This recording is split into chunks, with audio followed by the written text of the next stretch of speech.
Welcome back to Financial Foundations, brought to you by Base Wealth Management, where we are the foundation to your financial plan. I'm your host, Dustin Taylor. I'm your co-host, Alex Wolfe, certified financial planner. And today we have with us a new Base Wealth Management financial advisor in the Jacksonville area, Jeremy Riggs. Welcome, Jeremy. Thanks for having me. All right, Jeremy, can you tell us a bit about why you became a financial advisor? I'm a certified financial planner out of the Jacksonville area, and I've been helping people since 2016 with their wealth plans. But what really got me into it is I didn't come from money. It was more of fascinated with how money works, but I knew the other side of that coin, always working for my money. But I was like, there's got to be more here. So that's what kind of led me on this journey to learning more about financial planning and then eventually pursuing my certified financial planner designation. One of the topics that you brought up today was the health savings account. Why in particular are you interested in talking about that? I always look at it through a lens of not just where are my clients saving, but are they saving the most tax efficient manner?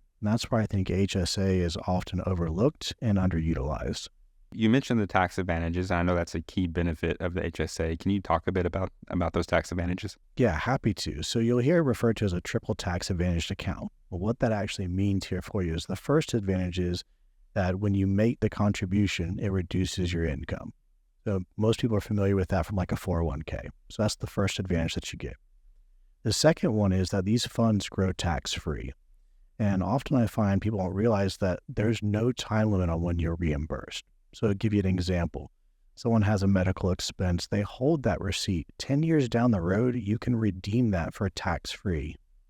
What that unlocks is if we know we have a lot of time on our side, we can invest it and then grow that money. So ideally, what I'd like is for that account to be six figures by the time my clients are retired. So we have another pool of money that's tax-free to add into their distribution schedule. So when thinking about the people who have access to an HSA, who can contribute to one? So an HSA has very few restrictions on it. Basically, you have to be in a high deductible plan. And as soon as you have that available, you can participate. And it doesn't even have the limit like an IRA. You have to have earned income. So as say you retire at 60, well, you can't normally contribute to an IRA. You can continue to contribute to an HSA. That's the only restriction it has on it is that you have to be in a high deductible plan. And other than contributing like from your pay, what are some other ways to get money into your HSA? Great question.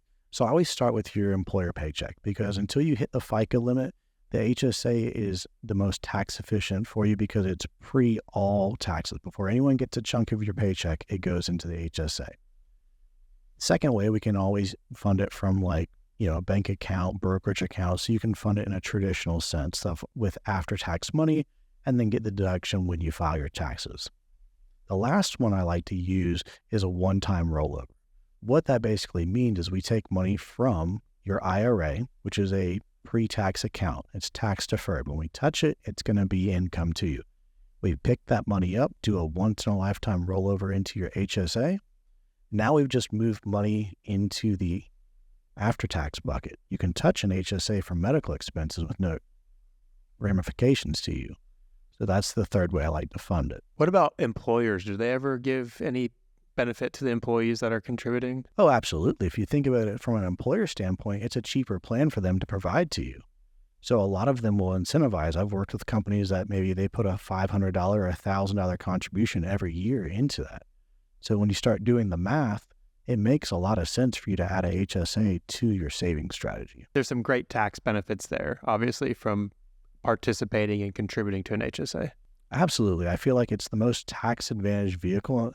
And when I start walking a client through here's how you take advantage of it. Here's how we invest it. Here's how it can grow for you. Most of the time I'm like, are you sure this is legal? Is this an account they actually gave us? Right. They're stunned. They're like, this does not seem like something I could take advantage of. Absolutely. And it's really accessible because there's not a lot of restrictions on it.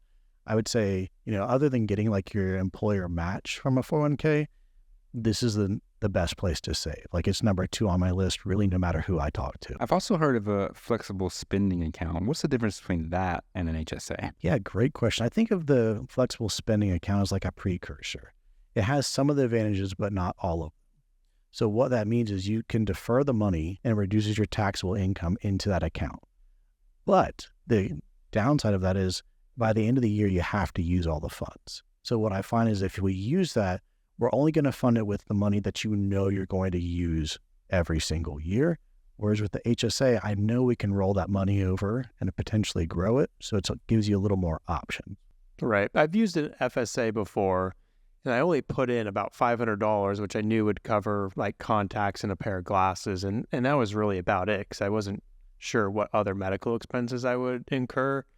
And if you don't use that money and you lose it, you may be scrambling to like make a dentist appointment before the end of the year, find other ways to spend that down. Otherwise, it's gone. Exactly. It's like you're trying to do this, last minute plan, whereas like if you knew in the back of your head, like, hey, I've got this money, and if I don't use it, it'll be there next year, because we can't really forecast when are you going to have a medical expense. That just comes out of the blue a lot of times. But if we can forecast that you always have money that can be reimbursed to you tax-free, that's a benefit to you. And this is a bit of a double question. Does an HSA help someone retire early? And if it does, how? I love that question. So I would say the short answer is yes, it can help someone retire early. The way it can help someone retire early is, I think we need to make sure you have multiple options at retirement to draw from. We don't want to just replace your income. We want to replace your income and do it in a tax-efficient manner. So ideally, if I can take someone to retirement and they have pre-tax money from like a 401k, they have some Roth money from a Roth IRA, they have an HSA, which is tax-free for medical expenses, and then they've got some cash at a brokerage account. Well, now I've put 4 different buckets of money you can draw on. I've given you as many options as possible. And what I've found is that makes that retirement process much smoother and puts early retirement back on the table for a lot of people. So when you're putting together these plans, who do you find that the HSA makes the most sense for? I would say it makes the most sense for people that are younger, because it is a tax-free growth vehicle. So the more time we can give this, the better off it's going to perform for you and the more money it's going to have. Now, that doesn't mean that if I have someone that's, say, 50 years old, I won't bring this up, because it's still an investment vehicle that we can use. But I think when we're looking at tax-free growth, the younger you start, the better off that account's going to be for you. What type of things does the HSA cover? So the HSA is going to cover most of your medical expenses that like you go to the doctor, you need a new pair of eyeglasses, kid falls down, gets hurt, you have to take them in. It's going to cover that. But it's also going to give you a little flexibility to your earlier question about retiring early. One of the biggest hurdles to retiring early is, okay, how do I cover medical expenses? I want to retire at 62, 64. Well, we know Medicare kicks in at 65. How do we bridge? So the HSA is one of those ways, because we can do a COBRA continuation from your employer and just pay it from the HSA. So to be clear and check for understanding, if you wanted to retire at 60 or 62, you can use the HSA to bridge the gap between when Medicare kicks in. Is that correct? Correct. So when you retire, you have 18 months that you can continue with COBRA. So if we're going beyond 18 months, we can still build a plan, but it means maybe we have to do a little bit of like private health insurance. If you're within 18 months, then that's a very easy bridge, but it's still something that we can easily build a plan around. We talk about healthcare being one of the biggest expenses in retirement and how many people may not pay attention to it. So if the HSA can help with that, that's great. So Alex, Jeremy mentioned the tax-free growth. How do you approach investing into the HSA? Yeah, so we approach it with the client's goals in mind and their risk tolerance and how many years they have. As Jeremy had mentioned, especially for someone who's younger and has many, many years for this account to accumulate and grow, perhaps we can put them into one of our growth strategies and take advantage of that tax benefits of these style of accounts. But if they're older and maybe they have more medical expenses, we may need to leave some of that in a more liquid type state like cash. But we definitely can implement one of our models or one of our portfolios inside the HSA. I love that strategy. To be able to customize, it's like inside the HSA, we can still have separate types of money. Maybe we start building up the cash reserves at a certain age. Whereas, when they're in their 30s, you're going to lean more into the aggressive growth to make the account work for them. One final question, Jeremy, do you believe that the HSA account is more for the healthy and wealthy, or can anyone use it? So I would say the only thing that you have to be cautious about when you're doing a financial plan is you get into some questions that can be a little bit sensitive because you're going to ask someone about their life expectancy. You're going to ask them about their family history. So if someone starts telling you like, hey, I don't have a very good track record when I look at family history, I don't know if I'm going to be suffering from chronic illnesses. If you start getting into those types of topics, then you really need to take a pause and say, okay, is a high deductible plan going to be best for you? Because I have a few clients that they hit their out of pocket before we're 6 months into the year. It's like, okay, this is not a financial burden I should have you take on just to get you another investment vehicle. Let's keep the insurance that works best for you, and we'll find the other investment vehicles to help you get to your goal. Right. And of course, it's always a good idea to talk to a financial advisor and find out how this can affect your personal situation. With that being said, I think that we've covered the health savings account pretty well in this episode. If you'd like to book an appointment with Jeremy, you can reach out to him at jeremy@basewealthmanagement.com.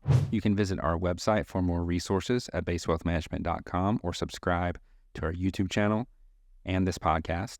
Also, please send us any questions or topics you want us to cover on future episodes. You can send those in to us at question@basewealthmanagement.com. Thanks for joining us, Jeremy. I've enjoyed it. Thank you. I'm Dustin Taylor. I'm Alex Wolfe. And happy listening.